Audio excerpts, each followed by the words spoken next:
दोस्तों, हम सभी के लाइफ में कुछ ऐसे लोग होते हैं जो हमारा जीना मुश्किल कर देते हैं, जो सिर्फ खुद के बारे में सोचते हैं और हमें नीचा दिखाते हैं। वो हो सकता है कि आपके बॉस हो, आपके साथ काम करने वाले लोग, आपके रिलेटिव्स या आपके कुछ दोस्त। और जब भी हम ऐसे लोगों से डील करते हैं तो या तो हमारी लड़ाई हो जाती है या हम उन्हें कुछ कह नहीं पाते या फिर मिसअंडरस्टैंडिंग्स हो जाती हैं। हमें समझ ही नहीं आता कि कैसे रिएक्ट करें या रिस्पॉन्स करें। क्यों? क्योंकि या तो हमें खुद को या सामने वाले पर्सन को ह्यूमन बिहेवियर एंड नेचर का कोई आइडिया नहीं होता। लेकिन काफी इंटेलेक्चुअल्स और साइकोलॉजिस्ट्स सजेस्ट करते हैं कि अगर हम ह्यूमन बिहेवियर एंड नेचर को समझ जाते हैं तो हम एक बेहतर जिंदगी जी पाते हैं, अच्छे रिलेशंस डेवलप कर पाते हैं और किसी भी सिचुएशन को कैसे हैंडल करना है ये हम बखूबी जानते हैं। तो इसलिए दोस्तों, आज हम आपके साथ रॉबर्ट ग्रीन की book the laws of human nature से 12 ऐसे लॉज शेयर करेंगे जिनसे आप लोगों और ह्यूमन नेचर को अच्छे से समझ पाओगे और उनसे अच्छे से डील कर पाओगे। तो आइए जानते हैं। Number 1, the law of irrationality. बहुत से लोगों को इस बात का बिल्कुल अंदाजा नहीं होता कि उनके इमोशंस कैसे उनके एक्शंस और उनके डिसीजंस को कंट्रोल करते हैं और उनके यही इरैशनल इमोशंस उन्हें एक नेगेटिव और अनसक्सेसफुल इंसान बनाते हैं। वहीं दूसरी तरफ जिन लोगों का अपने इमोशंस पर कंट्रोल होता है वो सही डिसीजंस ले पाते हैं और बाकी लोगों से ज्यादा समझदार और सक्सेसफुल बन पाते हैं। रैशनल इमोशंस डेवलप करने से आप अपने इमोशंस पर काबू पा सकते हैं। आप ये पता लगा सकते हो कि आपके लिए क्या सही है और क्या गलत, आपको कब क्या बोलना चाहिए, क्या नहीं बोलना चाहिए और किसी बुरी सिचुएशन या किसी बड़े फेलियर में कैसे रिएक्ट करना चाहिए। ऑथर कहते हैं सबसे पहले आपको अपने इमोशंस पर पूरा कंट्रोल और एनालाइज करना सीखना होगा, तभी आप रैशनली सोच और बिहेव कर पाएंगे। तभी आप जिंदगी में उत्तेजित होकर गलत डिसीजन नहीं बल्कि रैशनल होकर सही डिसीजन ले पाएंगे।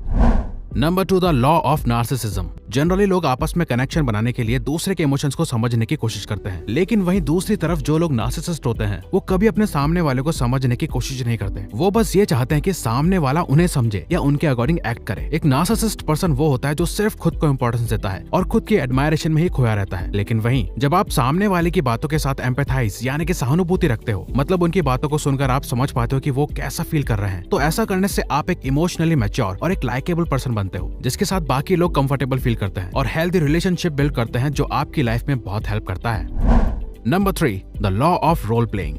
ज्यादातर लोग जैसा असल में फील कर रहे होते हैं वो कभी अपने एक्शन से वैसा नहीं शो करते। वो एक मास्क पहन के रखते हैं जिसमें उनकी असलियत छुपी रहती है और वो अपनी वही साइड दिखा रहे होते हैं जिसमें वो ज्यादा अच्छे लगते हैं। अपने आप को ज्यादा कॉन्फिडेंट, हम्बल और काइंड दिखाते हैं, जबकि अंदर से वो ऐसे होते नहीं। लेकिन लोगों के साथ रियल कनेक्शंस बनाने के लिए हमें इस मास्क के अंदर के इंसान को जानना चाहिए। इससे हम सामने वाले के बारे में भी कई सारी बातें समझ सकते हैं जो वो डायरेक्टली बोलकर नहीं कर रहे होते, लेकिन अपनी बॉडी से हिंट्स दे रहे होते हैं। जिसे समझने के लिए हमें लोगों की बॉडी लैंग्वेज नोटिस करनी चाहिए, उनके फेशियल एक्सप्रेशंस, उनके आवाज में चेंज, उनके hand gestures etcetera.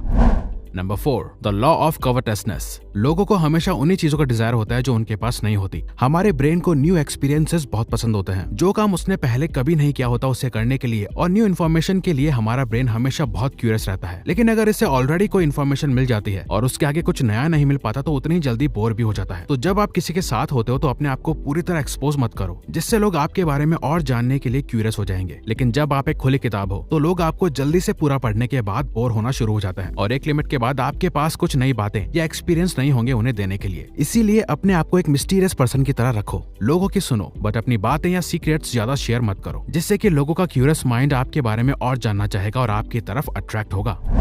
Number 5, the law of short sightedness. ज्यादातर लोग अपनी आंखों से देखी हुई और अपने कानों से सुनी हुई बातों पर बहुत आसानी से भरोसा कर लेते हैं और प्रेजेंट मोमेंट में बहुत ज्यादा ओवर रिएक्ट करने लगते हैं बिना ये सोचे कि इसका असर उनके फ्यूचर पर पड़ सकता है। आपको उन लोगों से दूर रहना चाहिए जो अपने एक्शंस के लॉन्ग टर्म रिजल्ट्स के बारे में नहीं सोचते, जो हमेशा रिएक्टिव मोड में रहते हैं। ऐसे लोग आपकी सारी एनर्जी खत्म कर देते हैं और आपको अपने लॉन्ग टर्म विजन से भटका देते हैं। इसीलिए जब भी आप खुद को किसी प्रॉब्लम में पाएं तो सबसे पहले उस प्रॉब्लम से खुद को थोड़ा दूर कर ले और फिर उस प्रॉब्लम के बारे में सभी पर्सपेक्टिव से अच्छे से सोचें। किसी की भी बातों को एकदम से एक्सेप्ट या रिजेक्ट ना करें बल्कि पेशेंस रखें और प्रॉब्लम की रूट में जाकर सोल्यूशन निकालें। Number 6, the law of defensiveness. जब भी आप किसी इंसान के व्यूज को चैलेंज करते हो, उन्हें चेंज करने की कोशिश करते हो, तो वो अपना डिफेंसिव नेचर अडॉप्ट कर लेते हैं। किसी को भी ये पसंद नहीं होता कि कोई उनके ओपिनियन को चेंज करने की कोशिश करे। इसीलिए अगर आपको किसी इंसान का डिफेंसिव नेचर चेंज करना है तो सबसे पहले उसके लिए आपको उसके व्यूज की रेस्पेक्ट करनी चाहिए। उसकी बातों से अग्री करो जो उसे कंफर्टेबल फील करवाएगी और फिर उसके बाद अपने व्यूज शेयर करो और उस पर्सन को चेंज करने की कोशिश करो अगर वो सही नहीं है। बस आपको इस बात का ध्यान रखना होगा कि आप अपनी फीलिंग्स, अपने इमोशंस को उसके ऊपर थोप ना दे, क्योंकि आपके ऐसा करने से उस इंसान की डिफेंसिवनेस और बढ़ जाएगी और आप अपने टास्क में फेल हो जाएंगे।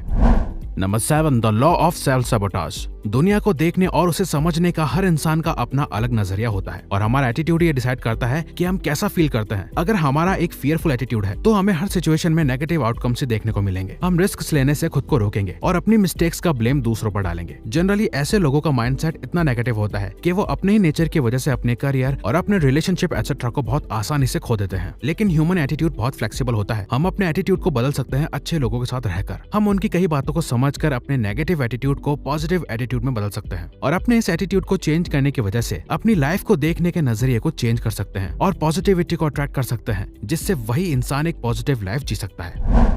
Number 8, the law of envy. इस कंपटीशन भरे वर्ल्ड में हम सब अपने आप को अपने आसपास के लोगों से हमेशा कंपेयर करते रहते हैं। हमेशा ये सोचते रहते हैं कि वो कौन कौन सी चीजें हैं जो उसके पास हैं और मेरे पास नहीं। अगर आप एक अच्छे माइंडसेट के साथ खुद को दूसरों से कंपेयर करते हैं तो आप अपने काम और अपने गोल में बहुत अच्छे से फोकस कर पाएंगे और हमेशा हर एरिया में सक्सेस अचीव कर पाएंगे। लेकिन वहीं दूसरी तरफ जो लोग नेगेटिव माइंडसेट के साथ कंपैरिजन करते हैं वो हमेशा दूसरों की सक्सेस से जेलस फील करते हैं और उनकी अपनी फ्रस्ट्रेशन और फियर की वजह से उन्हें हमेशा फेलियर्स का सामना करना पड़ता है। अगर आप इस जेलसी को खुद से दूर करना चाहते हो तो अपना कंपटीशन खुद से करो, ना कि दुनिया से, क्योंकि जब आप अपने आप को खुद से कंपेयर करते हो तो आप खुद की सेल्फ वर्थ बढ़ा पाते हो।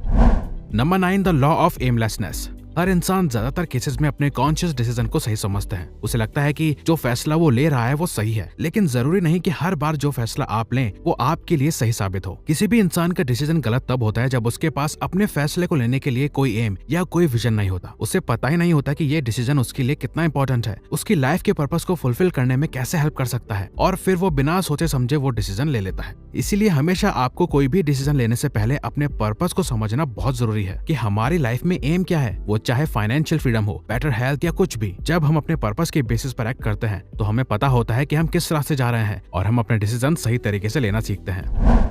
Number 10, the law of aggression. बहुत से लोग ऐसे होते हैं जो ऊपर से हमेशा हंसते रहते हैं, अपने आसपास के लोगों से सही से बात करते हैं, लेकिन अंदर ही अंदर वो बहुत ज्यादा फ्रस्ट्रेटेड होते हैं और किसी को शो नहीं करते। पर जिस दिन उनके फ्रस्ट्रेशन का पानी हद से ज्यादा बढ़ जाता है उस दिन वो अपने इमोशंस पर काबू नहीं कर पाते और बिना किसी रीजन के उनके फ्रस्ट्रेशन लोगों के सामने अग्रेशन बनकर बाहर आ जाती है और कोई समझ नहीं पाता कि वो ऐसा क्यों कर रहे हैं। इसीलिए आपको अपने माइंड को कुछ इस तरह ट्रेन करना चाहिए कि आप किसी इंसान के नॉर्मल नेचर के पीछे छुपी फ्रस्ट्रेशन को आसानी से ऑब्जर्व कर सकें। जो लोग बहुत ज्यादा फ्रस्ट्रेटेड होते हैं वो नॉर्मली किसी से खुलकर बात नहीं कर पाते और उनका नेचर भी बहुत ज्यादा कंजर्वेटिव होता जाता है। ऐसे केसेस में आपको लोगों को इग्नोर नहीं करना चाहिए, बल्कि आपको उनसे बातें करनी चाहिए जो उन्हें अच्छी लगे, जिन्हें सुनकर उससे खुशी या उम्मीद मिले। Number 11, the law of gender rigidity. हम सभी में मैस्कुलिन और फेमिनिन क्वालिटीज होती हैं। कुछ क्वालिटीज तो जेनेटिक होती हैं, बट मेनली हमारी अपब्रिंगिंग से फॉर्म होती हैं, जो हमारे नेचुरल कैरेक्टर का पार्ट बनती हैं। बट लोग इन क्वालिटीज को छुपाते हैं। जैसे आदमी अपनी सॉफ्ट साइड को हाइड करके रखते हैं, अपने आप को एक टफ और हार्ड नेचर का शो करते हैं, अपने इमोशंस को हाइड करते हैं। वही विमेन अपने आप को हमेशा सॉफ्ट नेचर का रखती है। अपने लिए स्टैंड लेना उन्हें अनकंफर्टेबल लगता है, वो अपनी टफनेस को हाइड करती है। ऐसा सब केसेस में नहीं होता, लेकिन मोस्टली केसेस में होता है। और ऑथर मेल और फीमेल के मोस्ट कॉमन बिहेवियर को सालों स्टडी करने के बाद ही कह रहे हैं। तो आपको भी दूसरों की मैस्कुलिन और फेमिनिन दोनों क्वालिटीज को देखना चाहिए और उनके इस कैरेक्टर के साथ कनेक्ट करना चाहिए, जिससे वो आपके साथ कंफर्टेबल फील करेंगे। Number 12, the law of grandiosity. सभी ह्यूमंस डीपली अपने आप को बहुत सुपीरियर समझते हैं। थोड़ी सी सक्सेस भी हमें ऐसा फील कराती है कि हम कितने बड़े हाई अचीवर हैं और बाकियों से कितने ऊपर हैं। और हम जितना ज्यादा प्रोग्रेस करते जाते हैं हमारा सेल्फ ओपिनियन और बढ़ता जाता है और ये डेंजरस भी हो सकता है, क्योंकि हम सब कॉन्शियसली ओवर कॉन्फिडेंट हो जाते हैं और भूल जाते हैं कि हमारी सक्सेस में और भी कई लोगों की मेहनत और लक का भी बहुत बड़ा हाथ है। इसीलिए हमें अपने आप को कभी भी रियलिटी से डिस्कनेक्ट नहीं करना चाहिए। अपने बारे में और अपनी लिमिट्स के बारे में रियलिस्टिक अप्रोच रखनी चाहिए। ऐसा नहीं होता कि जो आप चाहो वो कर सकते हो। ये बहुत ही अनरियलिस्टिक अप्रोच है। हर इंसान की अपनी अपनी एक लिमिट होती है। आप बस अपनी लिमिट्स को पुश कर सकते हो और खुद को इम्प्रूव कर सकते हो। तो फेलियर को दिल पे हावी मत होने दो और सक्सेस को दिमाग पे हावी मत होने दो। तो अगर आपको ये वीडियो अच्छी लगी तो वीडियो को लाइक और सब्सक्राइब बटन पे क्लिक करके इस चैनल को ग्रो करने में सपोर्ट करो और बेल नोटिफिकेशन ऑन कर लीजिए ताकि आप आने वाली वीडियोस मिस ना कर पाओ। और साथ ही अगर आप चाहते हो कि हम किसी और टॉपिक या प्रॉब्लम पे वीडियो बनाएं तो प्लीज हमें कमेंट बॉक्स में बताइए। हम उस पे वीडियो बनाने की पूरी कोशिश करेंगे, क्योंकि हम यहाँ आपकी हेल्प करना चाहते हैं। Thank you for watching.